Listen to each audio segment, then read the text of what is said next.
선종이나 이 가나선을 잘못 이해한 사람들이 우리가 원래 부처고 한번 깨달아서 도노해버리면 더 이상 할 게 아무것도 없다.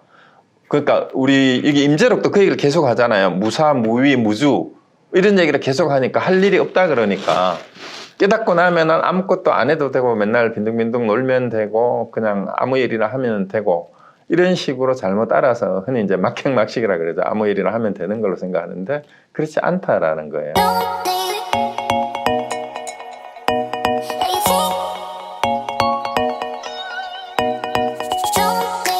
네, 안녕하십니까.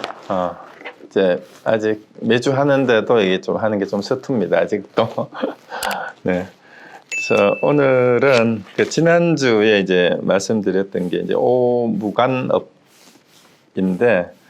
이제 그 흔히 우리 이제 불교에서 여보세요? 김원 목사님 나 들어오신 것 같아요. 네. 지금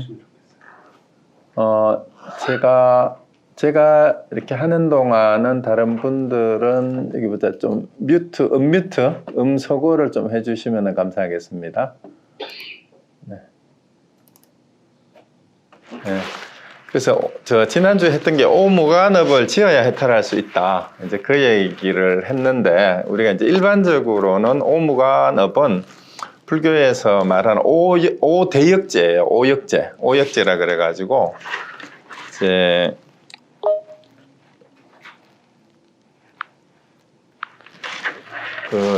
오무간업은 불교에서 짓는 죄 가운데에도 가장 심한 위중한 죄가 이제 부모를 해치고 부처님을 해치고 그 다음에 하합을 해치고 이제 그런 이제 아주 대역죄에 해당되는 그런 건데 이제는 뭐라고 얘기를 했냐면 오무간업을 지어야 해탈할 수 있다. 이렇게 이제 역설적으로 얘기를 한 것 같은데 그래서 이제 아버지가 뭐고 어머니가 뭐고 그 다음에 스승 부처의 또 불상에 해를 끼친다라는 게 뭐냐? 부처님 몸에 피를 흘리게 하고 하합승단을 깨뜨리고 경전과 불상을 태우는 것이 뭐냐를 이제 나누어 가지고 얘기를 했는데요. 분명히 아버지고 어머니는 탐해하는 것, 탐착하고 애착하는 게 바로 어머니다라는 그런 얘기를 했고 부처님의 피를 흘리는 것은 흘리게 하는 게 전부 이제 아르마리를 내는 거다라고 이렇게 얘기를 했고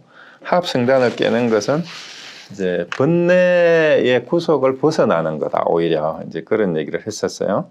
그리고 마지막에 이제 경전과 불상을 불태우는 게 뭐냐라고 얘기를 하면서 이제 인연도 비웠고 마음도 비웠고 법도 비웠다.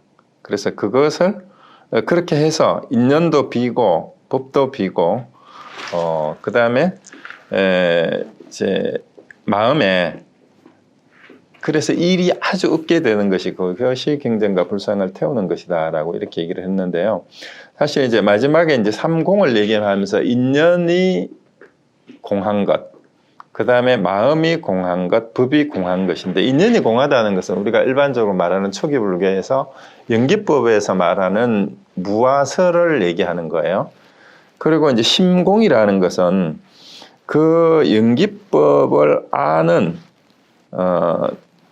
또 연기법에 해당되는 모든 존재 자체가 사실은 다 그것도 실체가 없다라는 그런 얘기고 그 다음에 그러한 가르침조차도 앞에 말했던 인연법이나 마음이나 이런 것조차도 다 결국은 공한 것이다. 그것을 아는 것이 경전과 불상을 불태우는 거다 이렇게 얘기를 했는데 그러면 이런 얘기들은 이제 임재는 이제 너무나 대놓고 직설적으로 단도직입적으로 앞뒤 설명 없이 좀 비유적으로 이렇게 얘기를 하니까 이제 잘 이해가 안 되는 그런 부분인데 사실은 성가에서 이런 얘기는 초기 달마대사 의록이나 육조단경 같은 데에서도 이런 얘기가 사실은 굉장히 많이 거론이 되고 있습니다. 그래서 오늘 이 부분을 이제 마무리하면서 오늘 해야 될 부분이 뭐냐 하면 그 뒷부분에 256쪽은 우리 교재에 들려 울음소리라고 해서 결국은 이제 앞부분에 했던 내용을 다시 한번 얘기를 하면서 어디에도 집착함이 없어야 된다. 그리고 명칭과 글귀에 의지하지 말아야 된다. 그 얘기를 다시 한번 반복을 하고 있는데, 그래서 이걸 하다가 보니까 제가 이제 생각이 나는 게 경전에 얽매이지 말아라라는 얘기, 그 다음에 이 부처의 몸에 피를 내는 것을 이런 식으로 비유로 설명하는 유사한 얘기가 사실 육조단경에 붙어 이런 얘기들이 보여요. 그래서 제가 제일 육조단경 중에도 재밌게 또 자주 이 얘기하고 인용하는 게 이제 법달이라는 사람이 육조대사를 만나서 하는 얘기가 또 있고, 그 다음에 오늘 그 뒷페이지에 보면 256쪽에 보면 그 둘, 셋째, 넷째 줄에 그대들이 다만 빈주먹의 손가락에 의해서 진실하다는 견해를 일컫기 때문에라고 요 나오는 요 구절이 바로 영가행각 스님이 지은 증도가라는 이 개송이죠. 깨달음의 노래라고 흔히 그렇게 알려져 있는데 거기에 나오는 구절을 인용을 했어요. 그래서 영가행각 스님이 육조 해능대사 당대에 살았던 이제 스님인데, 이 증도가를 지은 분인데, 육조 단계에 보면은 영가행각 스님이 그 육조대사를 만나는 그런 부분이 나옵니다. 그런데 돈항본 단계에는 없는데, 덕이본 단계에는 영가행각 스님하고 육조대사가 만나는 그 구절이 나와요. 근데 그 부분을 오늘 한번 보충해서 이제 보려고 하는데, 그 전에 이 법달이라는 스님이 이제 육조 해능대사를 만나는 구절을 보면 저 굉장히 감동적인 부분이 있어요. 그래서 그 부분을 제가 좀 카피를 해왔어요. 그 원문 부분에 지금 화면에 지금 글씨가 다 보이시나요? 네. 그러면 여기 이제 육조 단경 덕이본에 나오는 그런 내용이에요. 그 이제 돈항본 단경은 조금 내용이 다른데요. 여기 이제 법달이라는 사람이 육조 해능대사를 만나는 장면에 대한 그 첫 부분입니다. 승법달은 홍주 사람이다. 7세에 출가해 항상 법화경을 외워왔다. 조사를 배웠고 예배하면서 머리가 땅에 닿지 않으니 조사께서 꾸짖었다. 절을 하여도 머리를 땅에 붙이지 않으니 절을 아니한 것 같지 않느냐. 내 마음속에 반드시 한 물건이 있구나. 이렇게 하고 바로 간파를 합니다. 그래서 이게 이제 뭔 내용이냐 하면, 법달이라는 사람은 이제 법화경이니까 천태종이죠. 천태종의 스님인데 이제 천태종의 강사예요. 그리고 법화경을 완전히 외우고 이제 법화경을 쓰라는 사람인데, 이제 선종과 교종을 나누면 법화경 천태종은 교종에 해당이 돼요.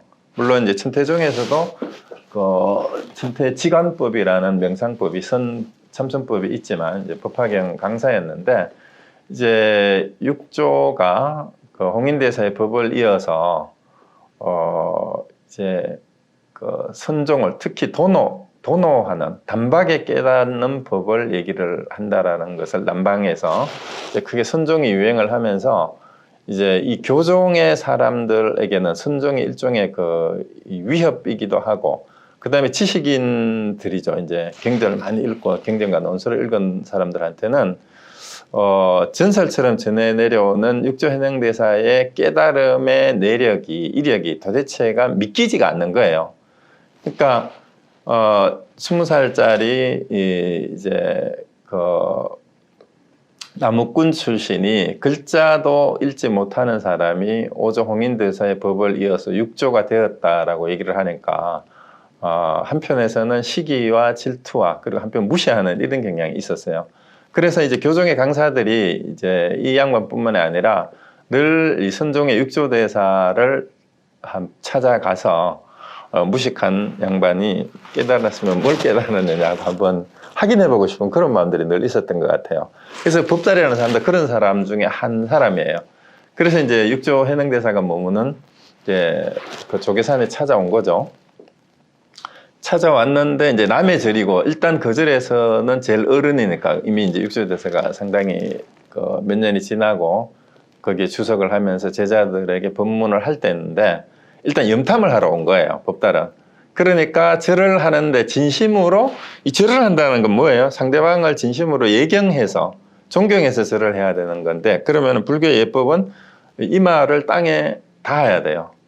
근데 육조를 염탐을 하러 왔으니까 이 사람은 절을 하는 것도 형식적이죠. 그리고 육조가 어떤 사람인가 절을 하면서도 눈치를 본 모양이에요. 이렇게 해가지고. 그러니까 이마에 땅에 안 닿으니까 육조가 절하는 모습을 보고 바로 그 사람을 간파해버립니다. 절을 해도 머리가 땅에 붙지 않으니 너는 절을 아니한가 같지 않느냐. 네 마음속에 반드시 뭔가 딴 생각이 있구나 이 말이에요.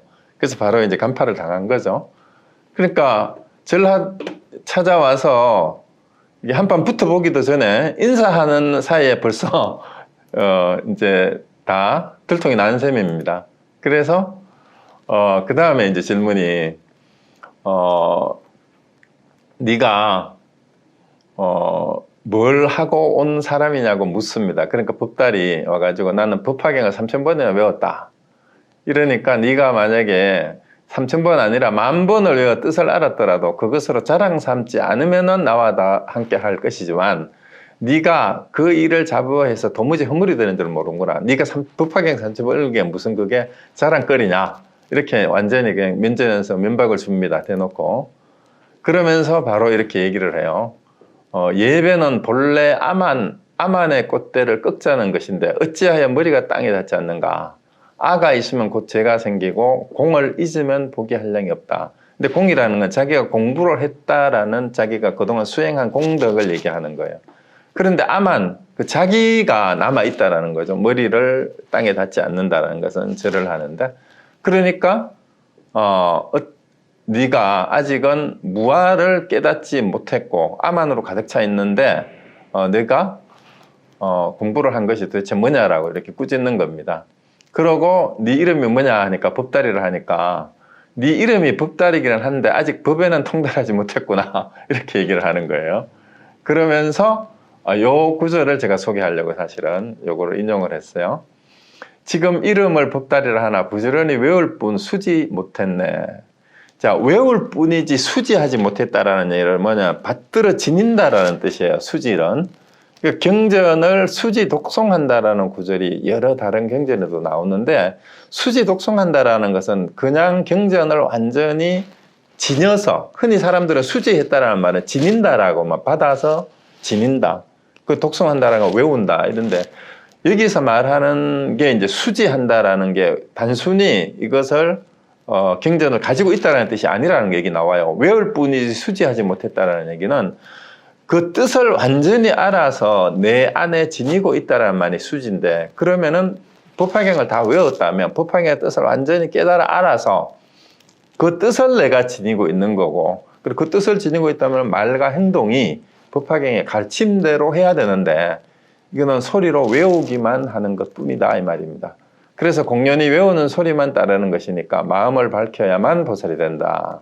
그래서 내가 인연이 있으니 이제 오늘 이제 인연이 된 거예요. 인연이 됐으니 내가 이제 너를 위하여 말하노라.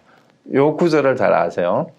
그 기억을 해 놓으십시오. 부처님은 말 없음을 믿으면 입에서 연꽃이 피어나리라. 요 구절입니다. 단신불무언이면 연하정구발이라 라는 요 구절인데요. 맨 마지막에 원문도 같이 한번 보십시오. 단신불무언 연하정구발이라는 요 부분 크스 마우스 보이시죠? 맨 마지막 줄에.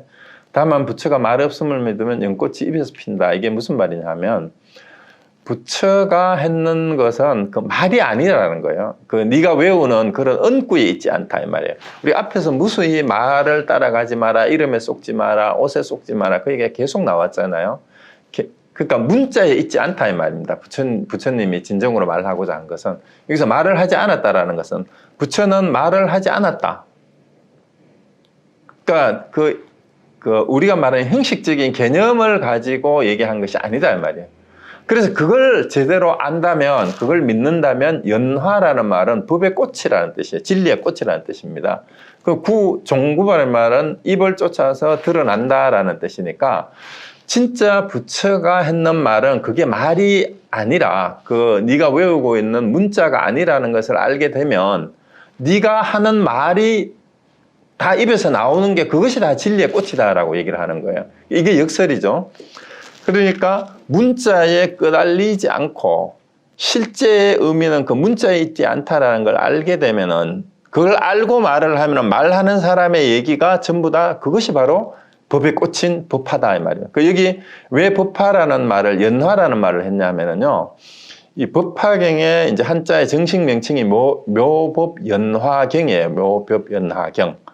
그러니까 아주 묘한 진리의 연꽃의 그런 가르침이 라는 뜻인데, 연화가 입을 쫓아서 태어난다는 얘기는 법화경의 진리가 부처가 말 없음을 믿는 데에서 법화경의 진리가 너 입에서 피어나게 된다. 그래서 네가 어찌 3000번을 외웠다고 하는 그것이 법화경의 진리이겠느냐, 뜻을 알지 못하고, 이 얘기예요. 자, 그렇다면 도대체 뭘까? 법화경을 외우는데 그대로 외웠는데도 그건 법화경의 뜻이 아니다라고 지금 이렇게 얘기를 하는 겁니다. 자, 그러니까 이제 인사하자마자 그냥 작살이 나는 거죠. 혼이 나고 나니까 이제 정신이 드는 것 같아요. 제가 법화경을 외워도 아직 경의 뜻을 알지 못합니다 하고 이제 대사께서는 뜻을 간략히 말씀해 주십시오라고 이렇게 얘기를 합니다. 그러면서 이제 이 경전이 근본이 뭐냐 하고 이렇게 묻습니다. 그래서 네가 글자만 따로 외워가지고 아직 근본을 이제 모른다라고 이제 법달이 솔직히 실토를 합니다.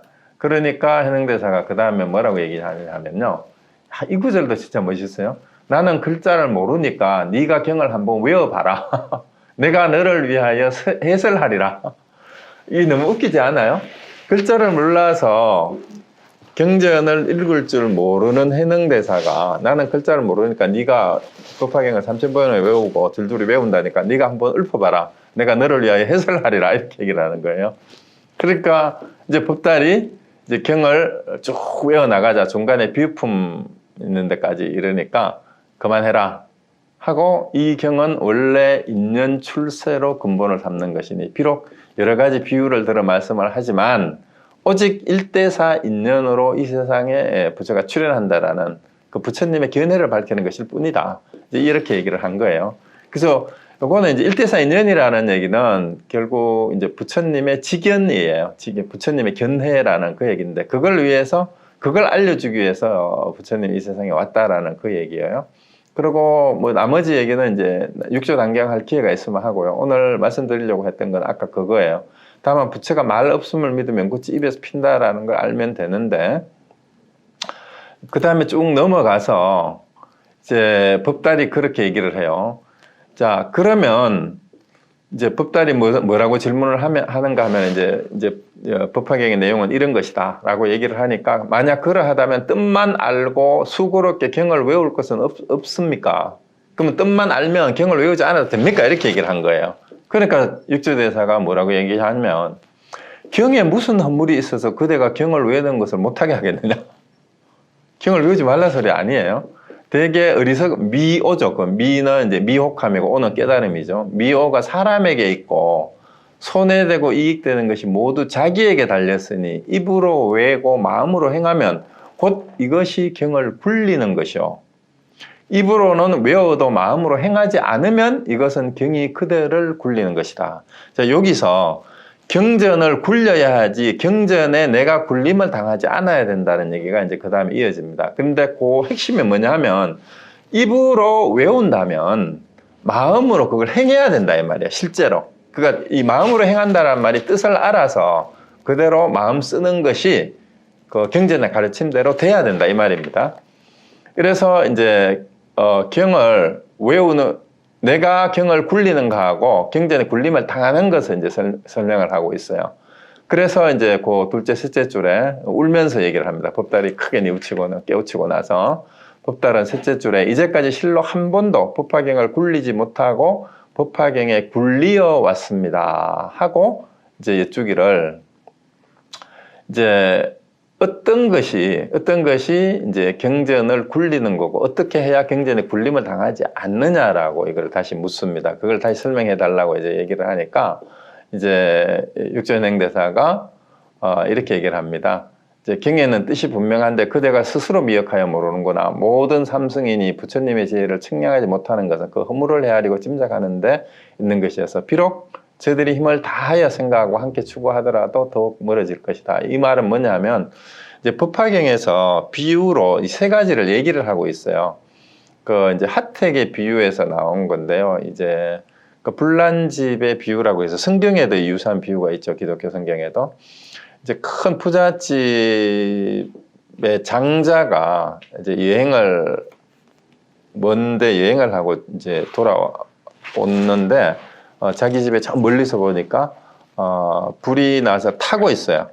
근데 그 아이들이 있는데 그 부잣집의 아이들이 불이 나서 타는 줄도 모르고 장난감을 가지고 놀고 있어요.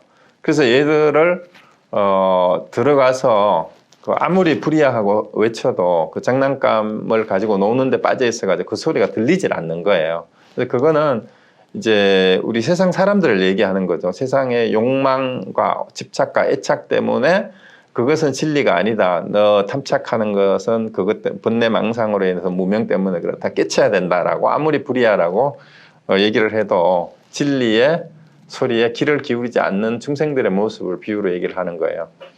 그런데 부처님이 이 자식들을 불 속에서 구해내야 되는데 그래서 방편으로 애들이 하도 많아가지고 들어가가지고 일일이 구해낼 수도 없어.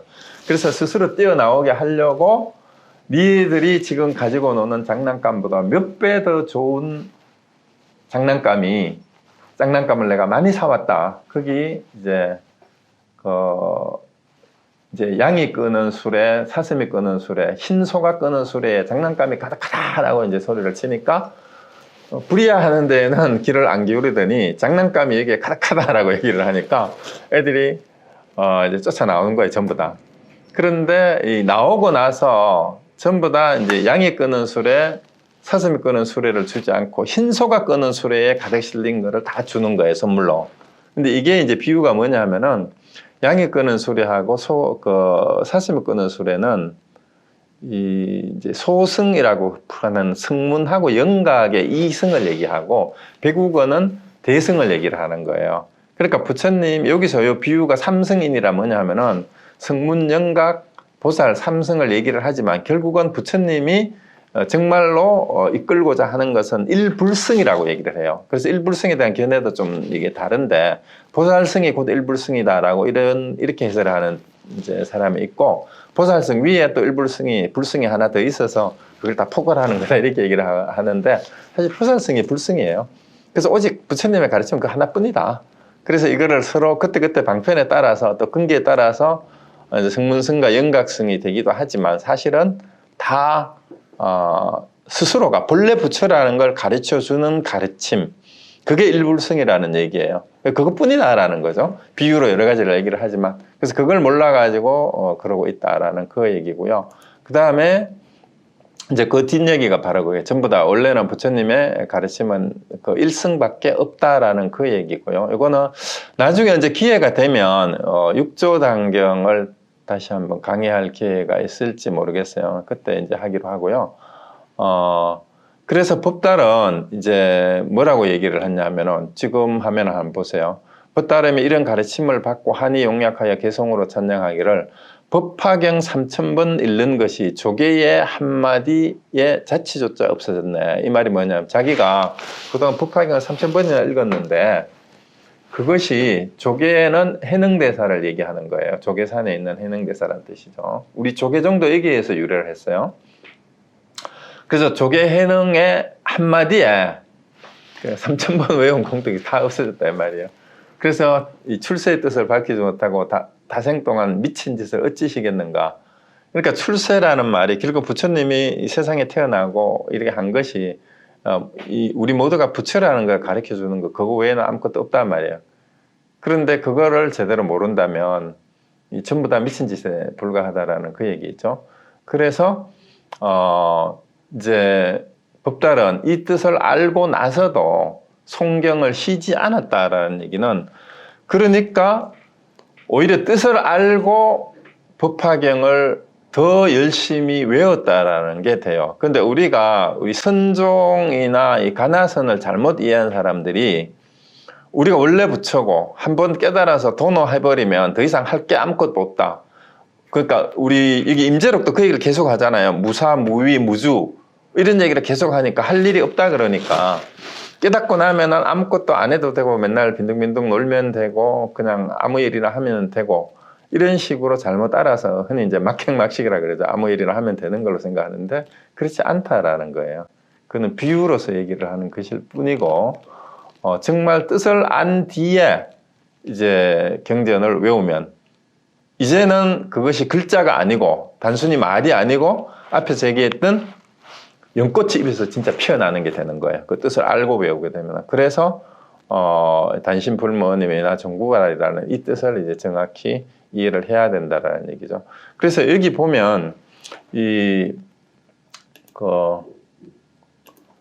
법다를 통해서 우리가 알 수 있는 게 뭐냐면 우리 임재록하고 연결되는 부분을 우리 한번 다시 봅시다. 우리 임재록 교재로 한번 와서 보면 그 마지막 구절이 지난번에 그거였잖아요. 경전과 불상을 태워버려라 얘기를 했어요. 경전과 불상을 태워버려라.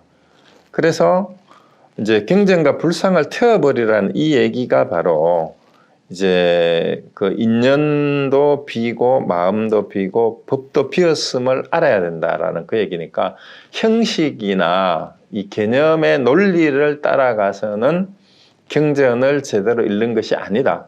그래서 아무리 그것을 외운다고 하더라도 팔만대장경을 다 외운다 하더라도 그 뜻을 제대로 알고 깨닫지 못했으면 그것이 전부 뭐예요? 암안에 불과하다라는 거예요. 암안, 집착에 불과하다는 것이 되는 거죠. 그러니까 그러한 경전 외우기는 타파해야 된다라는 게 경전을 불태워야 된다라는 얘기예요. 그 불상에 대한 예배도 마찬가지입니다. 불상에 대한 예배도 지난주에 말씀드렸듯이 불상은 방편으로서 상징으로서 이제 불상을 보면서 지금 부처님이 돌아가셔서 부처님을 직접 볼 수가 없으니까 부처님을 그리워하는 마음으로 이제 불상을 조성을 하고 뭘 하기 위해서 이제 그 불상을 조성했냐면 어리석은 사람들은 불상조차도 없으면 부처님을 떠올리지조차도 않는 거예요. 그러니까 불상을 보고 옛날에 저런 부처님이 계셨으니까 늘 이렇게 우리를 지켜보는 것처럼 우리 법당에 가면 저렇게 지켜보고 있으니까 정신을 바짝 차리고 부처님의 가르침을 생각하기 위한 하나의 방편으로 불상을 갖다 놨는데 그것이 우상이 돼 가지고 정말로 우리가 섬겨야 되는 것인 줄 잘못 알게 되면 그런 불상은 당연히 불태워야 된다라는 얘기죠. 그러니까 이제 주객이 전도된 행위라 이 말이에요. 그래서 이제 임재가 이 얘기하는 내용들이 사실은 그 이전에 선대의 그 선사들에게서 이미 경전이나 불상에 대한 그릇된 잘못된 신앙 같은 것들은 부처님의 뜻하고는 아무 관계가 없다. 그래서 그것이 오히려 우리를 얽어매는 구속이 되는 거다. 그러니까 그거는 깨버려야 된다. 그걸 임재는 아주 단호하게 역설적으로 가장 불자라면 금기 중에도 금기가 되는 무간업을 지어야 오히려 해탈한다라고 이렇게까지 그냥 다 박살을 내버리는 거예요. 그러니까 형식적인 그런 계율이라든가 이런 것들을 자 그렇게 하고 이제 다시 이제 또 이어서 오늘 이제 살펴볼 내용이 뭐냐 하면